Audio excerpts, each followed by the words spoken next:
What's up, everyone? Coach Tony here. In this training, we're going to do a homeschool, almost a homeschool one-on-one. So if you are a homeschool family, this training is for you. If it's our first time meeting, my name is Coach Tony, former UC Berkeley admissions reader, former UCLA outreach director for the last 16 years. Our team and I have helped families navigate the admissions process and helping you guys work backwards to college. egelloC working backwards to college as well too. So this call again is to focus a lot on the homeschool population. So if you are a homeschool family, this training is perfect for you guys. Let's go ahead and share my dive straight in to the session. Okay, so let me go ahead and make this a little bigger so we can see. So homeschool admissions, it's a very niche topic. And so for those of you who are not in homeschool, this training might be kind of irrelevant as well too. But if you're in homeschool, this training is right up your alley as well. So when it comes to homeschool admissions,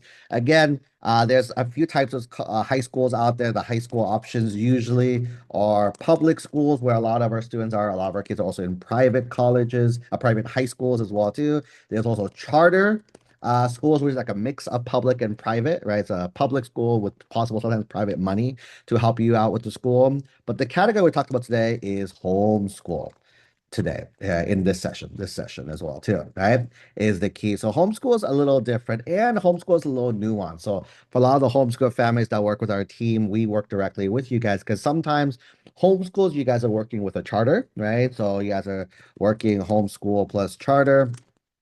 Some of you are working independently, homeschool plus independent as well too. So a lot of nuances when it comes to the homeschool kind of population. There again, I'm gonna try to keep it broad to kind of hit as many of the homeschool kind of niches as the niche of the niche as well too.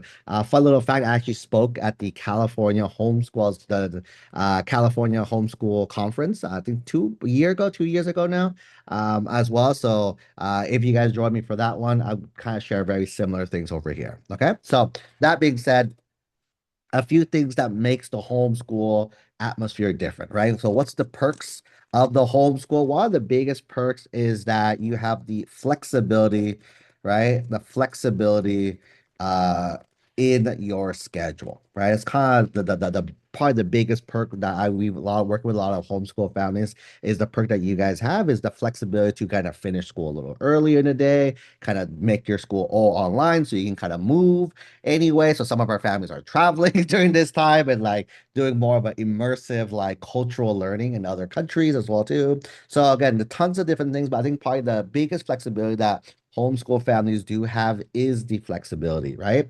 And because of that, readers are aware that you have this luxury, right? I'm gonna put it in quotes, right? As well, too. So again, it's one of those like if they know you don't spend the traditional 8 to 4 and homework and everything else as well, too, they're aware they're gonna assume that you have more of the flexible lifestyle. So when it comes to that, you want to make sure a few different things, okay? So we're gonna talk about the academics, we're gonna talk about the activities, and we're gonna talk about the application. These are the three core things we kind of always go over because it always comes back to these three core things when it comes to working with any student going through the college admissions process. So starting first with the academics, right? When it comes to the academics, again, a lot of our students, again, you also take classes, you also get grades as well. But the difference is that sometimes it's mom giving you a grade, or it's online software that goes next, next, next, next, and they're giving you a grade as well too, right? So the thing is, the classes and grades might not be I would say standardized, right? Is probably the best word to say this as well, because again, in theory, again, we don't know you do, but as a reader, right? Hypothetically, mom can give you an easy grade as well, or dad can give you an easy grade as well too. So how do you know this is gonna be standardized or not? That's why when for a lot of our homeschool family, the biggest recommendation for you guys is to standardize your academics as much as you can. What does this mean? There's two ways, right? There's two ways here, right? Two ways. The first way is going to be dual enrollment. It's one of the things we'll be teaching a lot for our family as well too. Dual enrollment is basically taking community college courses, right, as a high school student. That's kind of the key there. right? So as a homeschool student, you're technically still a high school student, so you're going to go take classes as well at the college. The reason why this is preferred, I would say, is that it's standardized, right? It's standardized as well too, right? There are other college students in the same class as you as well too. They're all getting the same kind of grades. Grading scale is the key. So it's a way to show comparison is number one. Another way to do it, another option is also going to be online AP classes as well too, right? Like via like example is via UC Scout, right? So the curriculum and schedule is standardized as well across again. So everyone logging into Scout is doing the exact same thing, right? So there's other ones too, by the way. UC Scouts one. A lot of our students like to use BYU, BIU. Another lot of students like to do Silicon Valley High School, right? But these online high schools, these are all, think of these as online high schools, right? That you can take to standardize your classes so other people are taking the same quote unquote same class as you to show that kind of comparison in this format is the key, right? I lied, there's actually three ways. Three ways. And the third way, right? Third way is through testing as well. So when it comes to testing, a few different ones. First one is going to be AP IB exams, right? The big thing here is that other students are doing the same exam. Again, going back to the form of comparison, right? Other students are taking the same exact exam. So as a result of that, taking an AP or IB level course is going to demonstrate that you are interested. I know that you are kind of on the same level as the other students over here as well. And the other thing that we actually do highly encourage, especially for schools, is the SAT or the ACT, right? This is going to be highly encouraged as well too, especially for test optional colleges, right? If it's again, if the school is test blind, like as of right now, the recording of this call, UCs are blind, they don't really care, you don't have to do it for those schools, but this is more for like the test optional colleges out there, the test required for sure, right? But test optional, we highly encourage you to take it because in the standardized, right? Tons of students, right, take this every few months as well too. So again, going back, the big takeaway when it comes to the activity, to the academics, is the form of comparison. The summary, right, is you want to have a form of comparison against other peers, right? High school, college, this way. That this allows you to do that. If you only stay with your homeschool curriculum, it's hard to gauge. Sometimes we're like, oh, is that same rigor as the other ones? We don't know, right? But if you actually took a college class, you took the exams, you did well. Like, wow, yes, I can see why you're doing the homeschool route over here. Your school is good, is probably has a good curriculum that you do well in these other classes and exams too. So that's kind of the first one, okay? Is the academics. The second piece is going to be the activities section. Okay. So when it comes to activities, right, typically we like to focus on hours per week is kind of what we tell our students to focus on is the hours per week. So typically our students tend to we like to recommend 20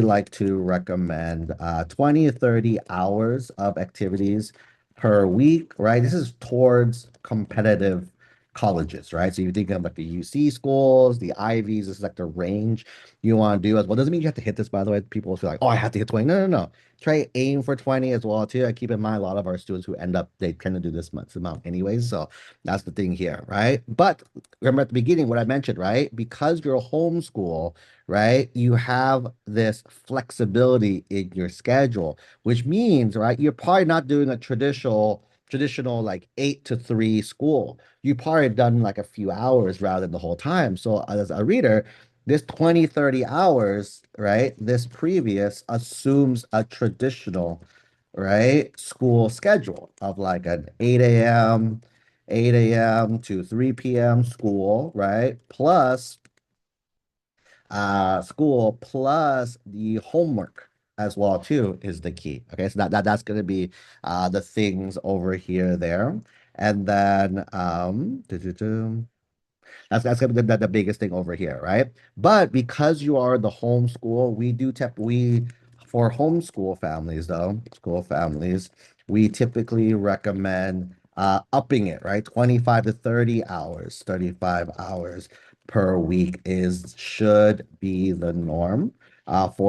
Should be the norm for these folks because again, they're aware that you have additional time, additional energy to expend in your activity as well. And some people are like, holy moly, Kush Tony, 25 is still a lot. 20 is still a lot as well, too. So quick mental maths, because this is like a side quest request, right? Side quest, a few things, right? Typical week, 7 days a week times 24 hours is 168 hours in a week, right? Is the math we can all agree on, right? Let's think of the stuff you spend a week doing, right? You should be sleeping, right? That's 7 days, 8 hours, right? Somebody don't sleep 8 hours, but 8 hours, 56 hours here, right? I call this me time. Me time is what? Me time is like video games, TikTok, YouTube, hanging out, doing fun stuff, right? I say 7 days, 2 hours a day, right? It's 14 hours over here. Again, school, how much are you actually doing in school? Let's assume you do 5 days, 6 hours a day, right? Some 6 hours, that's 30 hours over here. Homework, studying, right?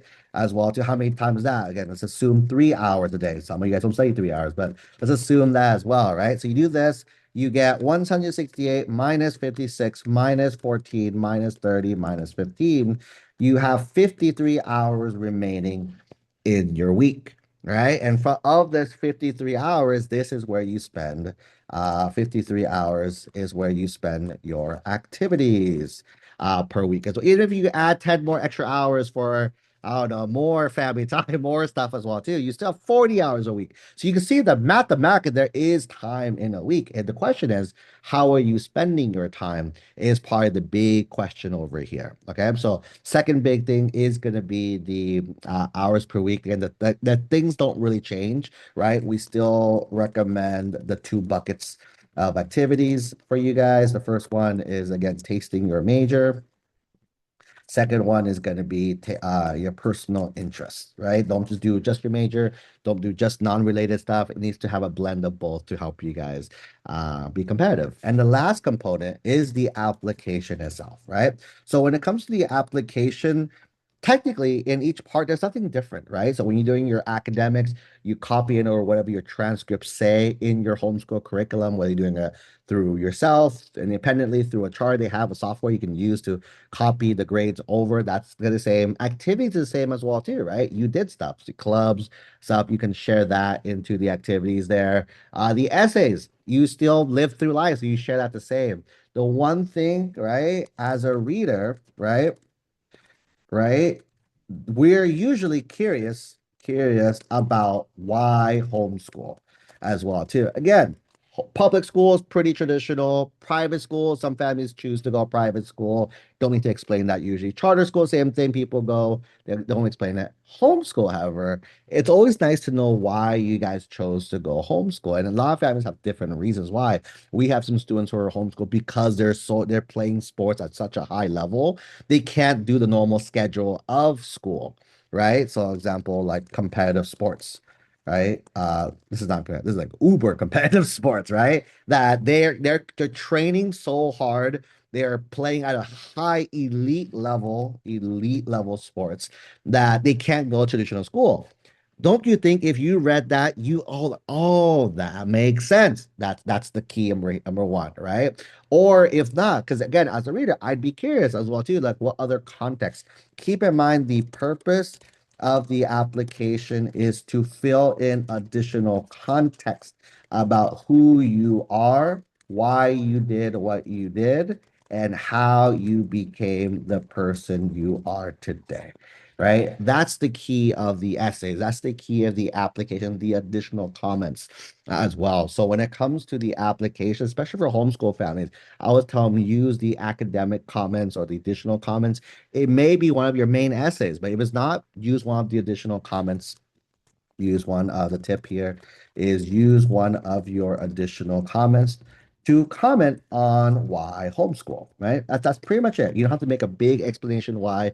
Give some context. Here's why I did it. So as a reader, got it. I see why you did. And we move on, right? But the biggest thing for readers is that every yes I've given out to students, it was a clear yes. It was like, I wonder, right? So your goal is to get to very clear yeses, and clear yeses doesn't mean you're perfect. It means that you have given everything about yourself, and I can understand who you are, and I feel that you're going to be a great contributor to the campus in the following year. That's going to be the most important piece over here as well. Okay. That is pretty much the summary of this. Again, it's like nice quick training. So I'll do a little nuanced training there. But when it comes to homeschool admissions, again, we have families who are homeschools. If you guys are a homeschool family and just curious, we can definitely see if we can help you guys out in this process. So feel free to reach out to us so we can see where we can take you guys from here. But then for the most part, that's the big takeaway. Academics, make sure you focus on again standardizing your academics activities. Use the extra time up and kind of take advantage of that to do additional things. And number three, make sure we talk about it so there's no confusion or no mysteries in your head for a reader. Right? That's pretty much it for me here today. And then I'll see you guys in the next training.